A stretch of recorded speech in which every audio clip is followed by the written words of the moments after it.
आज हम लोग कक्षा 10 गणित का 9.1 का प्रश्न संख्या 1, 2, 3 हल करेंगे और उसका अच्छे से बेसिक भी जानेंगे। तो चलिए वीडियो को शुरू करते हैं। पहला प्रश्न है, सर्कस का एक कलाकार एक 20 मीटर लंबी डोर पर चढ़ रहा है जो अच्छी तरह से तनी हुई है और भूमि पर सीधे लगे खंभे के शिखर से बंधा हुआ है। यदि भूमि स्तर के साथ डोर द्वारा बनाया गया कोण 30 अंश का हो तो खंभे की ऊंचाई ज्ञात कीजिए। ये फिगर हम लोग देखिए, ये जो है ये हमारा डोर है। क्या है? ये एसी वाला जो है ये डोर है। इस पे एक कलाकार है, ऐसे ऐसे करके चढ़ रहा है। ठीक है, इसके ऐसे ऐसे करके चढ़ रहा है। इसका ये जो ये खंभे से बंधा हुआ है। यहाँ यहाँ अगर डोर को यहाँ बांधे हैं, फिर उसके बाद यहाँ ज़मीन में बांधे हैं, ज़मीन से टच कराए हैं। तो देखिए ये कुछ तो लंबाई हो गई, ये खंभा हो गया। ये खंभे की ऊंचाई हमको ज्ञात करने के लिए कह रहा है। क्या कह रहा है? खंभे की ऊंचाई ज्ञात कीजिए। और ये जो कोण है ये 30 अंश का कोण है। कितना है? 30 अंश का। मतलब इस डोर को ऐसे बांधे हैं कि ये भूमि के साथ कितना, भूमि के साथ 30 अंश का कोण बना रहा है। भूमि के साथ 30 अंश का कोण बना रहा है। तो हमको ए बी की ऊंचाई ज्ञात करने के लिए कह रहा है। तो चलिए देखिए, ए बी अब ये त्रिभुज बन गया है। अब त्रिभुज हम ए बी सी ले लेते हैं। क्या करेंगे? हम त्रिभुज ए बी सी ले लेते हैं। त्रिभुज लिख देंगे यहाँ पे, त्रिभुज ए बी सी में। ठीक है, ये देखिए ये हमारा कर्ण है, ये लंब ज्ञात करना है। तो क्या करेंगे? साइन थीटा वाला फार्मूला है, क्योंकि साइन थीटा क्या होता है? देखिए साइन थीटा बराबर होता है लंब बटे कर्ण। क्या होता है? लंब बटे कर्ण। ये तो साइन थीटा होता है। तो लंब के स्थान पे क्या रखेंगे हम? लंब कौन है? ए बी है। क्या है? लंब ए बी है। कर्ण हमारा ए सी है। तो देखिए ए सी रख देते हैं। अब यहाँ नेक्स्ट स्टेप में हम क्या करेंगे? दूसरे स्टेप में साइन थीटा के स्थान पे क्या रखेंगे? ये कोण, ये कोण रखेंगे। कितना कोण है? 30 अंश का है। तो 30 अंश रख देंगे बराबर ए बी ज्ञात करना है हमको। ए बी खंभे की ऊंचाई है, वही हमको ज्ञात करना है, खंभे की ऊंचाई। और ए सी डोर है जो कि 20 मीटर है, तो यहाँ पे 20 रख देंगे। चलिए साइन 30 का मान, साइन 30 का मान होता है 1/2 बराबर ए बी बटे 20। इस तरफ भाग के रूप में है, बटे में है, उस तरफ जाएगा गुणे में हो जाएगा। तो 20/2 हो जाएगा। ठीक है, ए बी 2 से काटिए, 20 को काटेंगे 10 आ जाएगा। ए बी बराबर 10। तब यहाँ हम लिख देंगे खंभे की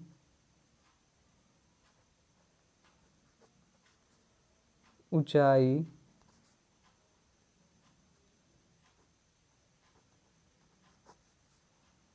10 मीटर है। खंभे की ऊंचाई 10 मीटर है।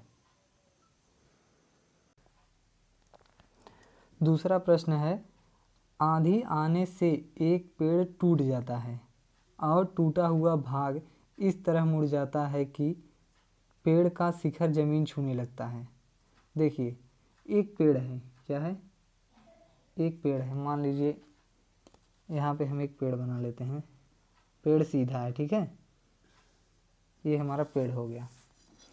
मान लीजिए पेड़ है, आंधी आ गई, आंधी आई और ये पेड़ टूट गया। पेड़ कहाँ से टूटेगा? ज़मीन से। यहाँ से टूटेगा नहीं, जब भी टूटेगा इधर ही कहीं से टूटेगा। यहाँ से टूट गया, मान लीजिए हम यहाँ से तोड़ देते हैं, या मान लीजिए यहाँ से टूट गया, तो देखिए टूट जाएगा। तो ये ऐसे ऐसे ऐसे करते हुए क्या हो जाएगा? ज़मीन पे आ जाएगा। ऐसे ऐसे ज़मीन पे आ जाएगा। ये भाग क्या करेगा? टूट के ज़मीन पे आ जाएगा। अब देखिए, अब इसे मिला दीजिए। देखिए ये हमारा ये वाला भाग जो है, ये वाला आप लोग देख रहे हैं, पेड़ का जो ऊपरी हिस्सा था वो टूट के यहाँ ज़मीन पे गिर गया। ज़मीन पे गिर गया, जितना कहा है ज़मीन छूने लगता है और इसके साथ 30 अंश का कोण बनाता है। और क्या बनाता है? 30 अंश का, ये जो है हमारा 30 अंश का कोण बना लिया। कोण बनाता है। पेड़ के पाद बिंदु की दूरी जहाँ पेड़ का शिखर पाद बिंदु क्या है? पाद बिंदु मतलब नीचे वाला, क्या होता है? ये नीचे। पाद मतलब जमीन, पैर। पाद मतलब पैर होता है, पैर मतलब नीचे, ये नीचे वाला। पाद बिंदु की दूरी जहाँ पेड़ का शिखर जमीन को छूता है 8 मीटर है। सेंटीमीटर नहीं है, 8 मीटर है। पेड़ की ऊंचाई ज्ञात कीजिए। ये हमारा 8 मीटर है। क्या है? 8 मीटर। यहाँ पे कहा है पेड़ के पाद बिंदु की दूरी, ये है पाद बिंदु, इसकी दूरी जहाँ पेड़ का शिखर ज़मीन को छूता है 8 मीटर है। क्या है? ये वाला, ये पाद बिंदु है और ये 8 मीटर है। पेड़ की ऊंचाई ज्ञात कीजिए। पेड़ की ऊंचाई क्या है? पेड़ की ऊंचाई ये है। क्या है? ये है पेड़ की ऊंचाई। यही हमसे पूछ रहा है, ये हमसे पूछ रहा है। अब चलिए इसका नाम भी कुछ भी सेट कर लेते हैं। जैसे ये ए हो गया, ये बी हो गया, ये सी हो गया, इसे डी रख लीजिए। ठीक है, इस तरह से हमारा फिगर बना है। अगर हमको पेड़ की ऊंचाई पूछ रहा है तो सबसे पहले पेड़ की ऊंचाई क्या है? एडी है। पेड़ की ऊंचाई देखिए एडी है, लेकिन सबसे पहले हम क्या निकालेंगे? एसी निकाल लेंगे, इतना। अब यही सीडी वाला भाग जो है हमारा, इस सीडी वाला भाग यही तो टूट के बीसी बना है। ये टूटा, ये वाला भाग टूट के इधर गिर गया, तो ये जो हमारा भाग है बीसी वाला भाग, यही तो सीडी है। ये वाला भाग देखिए, ये वाला भाग ये इसके बराबर है। तो अगर हम इसको निकाल लें, एसी निकाल लें और फिर इसको निकाल लें और इसको जोड़ देंगे तो पेड़ की ऊंचाई मिल जाएगी। तो चलिए सबसे पहले हम ये निकालेंगे। क्या निकालेंगे? ये वाला। इतने में देखिए त्रिभुज ए बी सी में, ये हमारा त्रिभुज, ये है त्रिभुज ए बी सी में। देखिए ये 8 है। अब इससे लंब निकाल लेंगे हम, ये लंब हो जाएगा। ये क्या हो जाएगा? एसी हमारा लंब हो जाएगा। तो हम लंब निकालेंगे। कैसे निकालेंगे? टैन थीटा वाला फार्मूला लगाएंगे। क्या लगाएंगे? Tan theta. टैन थीटा क्या होता है? लंब बटे आधार। लंब क्या है? एसी है। आधार क्या है? A B.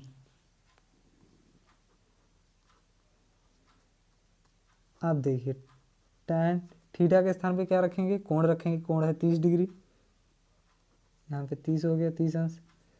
एसी ज्ञात करना है हमको, ए बी का मान 8, यहाँ पे रखेंगे 8। टैन 30 का मान 1/3 एसी बटे 8। 8 उस तरफ जाएगा तो 8/3 हो जाएगा एसी का वैल्यू। देखिए एसी यानी कि ये वाली वैल्यू हमारी 8/3 आ गई। क्या आ गया? ये 8/3 आ गया। अब जब ये 8/3 आ गया, अब इसको निकाल लेंगे, ये बीसी निकालेंगे। तो बीसी कैसे निकलेगा? ये लंब है और ये कर्ण है। लंब और कर्ण किस में होता है? साइन में होता है। तो साइन वाला रखेंगे formula. Sine theta equal to लंब बटे कर्ण। थीटा के स्थान पे क्या रखेंगे? थीटा के स्थान पे 30 रखेंगे। लंब क्या है? लंब तो हमने अभी निकाला 8/3 बटे कर्ण।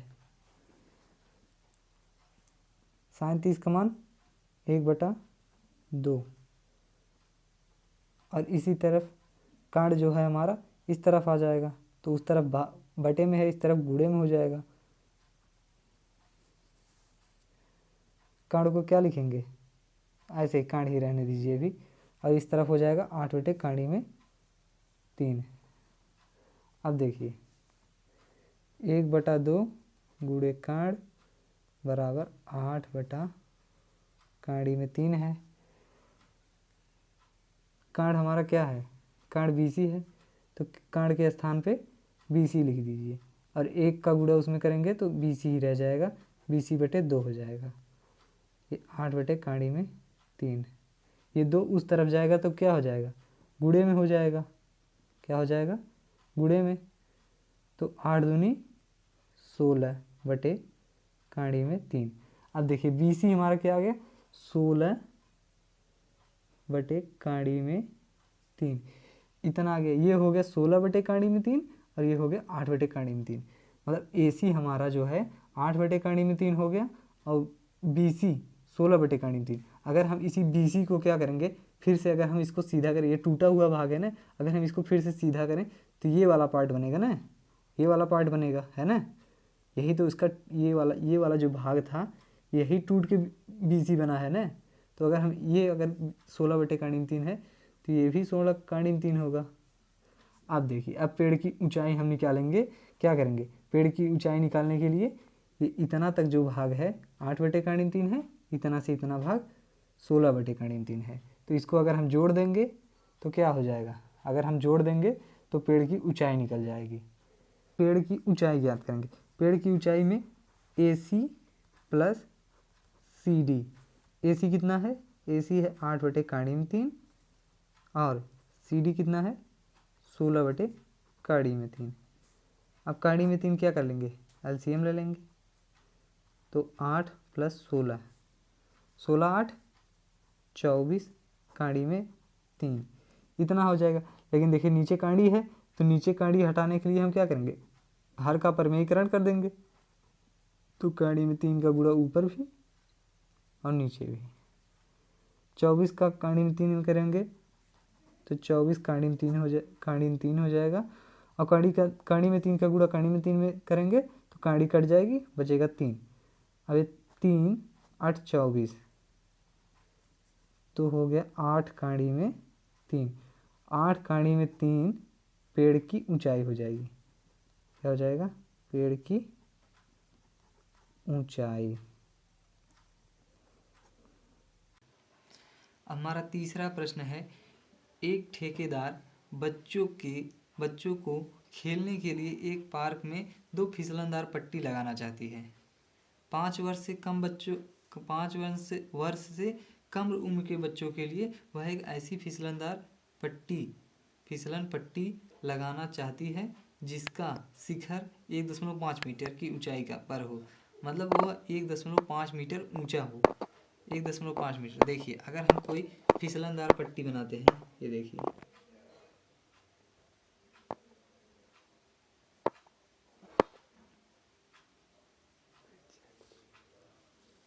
ये देखिए हम बनाते हैं इसको। अब देखिए ये फिसलनदार, ये वाला जो हमारा पार्ट है ये ऐसे रहेगा, ऊंचा रहेगा, ये हमारा फिसलनदार पट्टी रहेगा। तो देखिए इसकी ऊंचाई जो क्या कह रहे हैं ना, 1.5 मीटर होगा। क्या होगा, 1.5 मीटर। और ये तो भूमि है, ये क्या है, भूमि है। तो इसे भूमि को क्या करेंगे हम, भूमि को क्या करेंगे, इसको हम ऐसे जोड़ देंगे। भूमि के जोड़ दे रहे हैं, ठीक है। 1.5 मीटर की ऊंचाई वाला हमारे फिसलनदार पट्टी 5 वर्ष से कम उम्र के बच्चों के लिए बनाए हैं, ठीक है। आगे बढ़ते हैं, आगे क्या है, भूमि के साथ 30 अंश का कोण पर झुका हुआ है। भूमि के साथ 30 अंश का कोण, ये कितना हो गया, 30 अंश के कोण के साथ झुका हुआ है।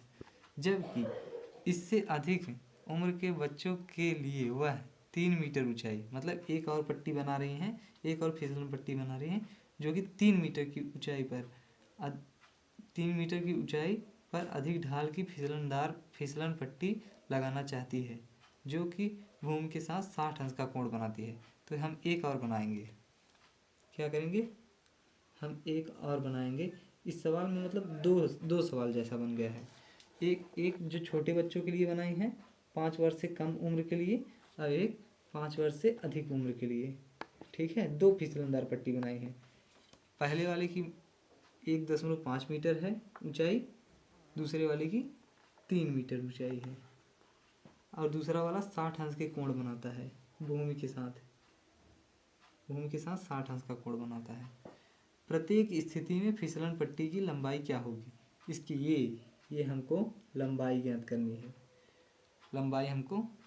है। तो चलिए पहले हम क्या करेंगे, पहले 5 वर्ष से पहला क्या है, 5 वर्ष से कम उम्र वाले 5 वर्ष से कम उम्र के बच्चों के लिए जो पट्टी है वो कम उम्र के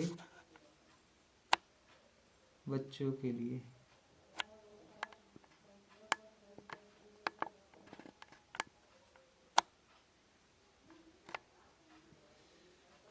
ये देखिए 5 उम्र से कम के बच्चों के लिए ये वाला है, जिसका ये क्या है, हमारा लंब है। हमको क्या ज्ञात करना है, ये वाला ज्ञात करना है, कर्ण ज्ञात करना है। इसका अगर हम नाम रख दें ए बी सी, तो ये हमारा त्रिभुज ए बी सी बन गया कि नहीं, ए बी सी बन गया। तो इसमें कोण कितना है, 30 अंश है, कोण 30 अंश है। ये लंब है, ये कर्ण है, कर्ण हमको ए सी हमको ज्ञात करना है। तो हम क्या लगाएंगे, साइन थीटा लगाएंगे।